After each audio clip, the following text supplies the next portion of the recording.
கர்த்தருக்கு ஸ்தோத்திரம். பரிதபிக்கிற கர்த்தர் என்ற தலைப்பில் இன்றைக்கு நாம் ஒரு வசனத்தை பார்ப்போம். யோனா 4வது அதிகாரம் 11வது வசனம். வலது கைக்கும் இடது கைக்கும் வித்தியாசம் அறியாத 120,000 பேருக்கு அதிகமான மனுஷரும் அநேக மிருக ஜீவன்களும் இருக்கிற மகா நகரமாகிய நினிவேக்காக நான் பரிதவியாமல் இருப்பேனோ என்றார். இந்த வசனத்தில் நாம் பார்க்கும்போது ஆண்டவருடைய ஒரு சுபாவம் வெளிப்படுது. என்ன அப்படின்னா, பரிதபிக்கிற ஒரு ஆண்டவர் அப்படின்னு சொல்லிட்டு. எதுக்காக வசனத்தில் ஆண்டவர் பரிதபிக்கிறார் அப்படின்னு சொல்லும்போது, இந்த மகா நகரமாகிய நினிவேல அநேக ஜனங்கள் மிருக ஜீவன்கள் இருக்குது. அந்த நகரத்துக்கு ஆண்டவருடைய நியாய தீர்ப்பு வரப்போகுது. ஏன்னா அவங்க பாவம் செய்து ஆண்டவரை துக்கப்படுத்தி அநேக நாட்கள் பாவத்தில் இருந்ததுனால, மனம் திரும்பாமல் இருந்ததுனால அவங்க மேலே தேவனுடைய நியாய தீர்ப்பு வருது. அப்போ அந்த நியாய தீர்ப்புனால அவங்க வெறும் இந்த உலகத்தில் ஒரு மரணத்தை சந்திப்பது மாத்திரமல்ல, இனி நித்திய நரகத்துக்கு இவங்க போக போகிறாங்க அப்படின்னு சொல்லிட்டு கர்த்தர் அறிந்திருக்கிறார். அதனால தான் ஆண்டவர் என்ன சொல்லியாங்க அப்படின்னு சொன்னால், நான் அவர்களுக்காக பரிதபிக்கிறேன் அப்படின்னு சொல்லிட்டு.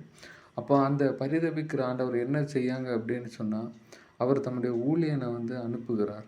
அந்த இடத்துக்கு அனுப்பி அவர்களை எச்சரிக்கையாங்க, நீங்கள் மனம் திரும்பணும் அப்படின்னு சொல்லிட்டு. மனம் திரும்புதல் ஒரு முக்கியமான காரியம் என்பதை நாம் அறிந்து கொள்ள வேண்டும்.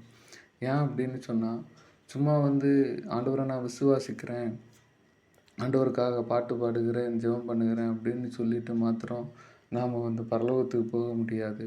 நாம் மனம் திரும்பினா தான் ஆண்டவருடைய நியாய தீர்ப்புக்கு தப்ப முடியும். நம்ம மனம் திரும்பலை அப்படின்னு சொன்னால் நாம் நரகத்துக்கு நேராக நாம் போய் கொண்டிருக்கிறோம். அதனால் இந்த நாட்களில் நாம் பார்க்கும்போது அநேகர் மனம் திரும்புதலை சொல்லாமல் புதுவிதமான உபதேசங்கள், உலக ஆசீர்வாதங்களை எப்படி நாம் பெற்றுக்கொள்ளலாம், இல்லைன்னா எப்படி சந்தோஷமாக வாழியது அப்படின்னு சொல்லுகிறாங்க. முக்கியமான இந்த பரிசுத்தத்தை விட்டுவிட்டு, பாவத்திலிருந்து மனம் திரும்பும் காரியத்தை விட்டுவிட்டு மற்ற என்னெல்லாமோ போதித்து கொண்டு இருக்காங்க. அது பரலோகத்துக்கு நேராக நடத்தாது.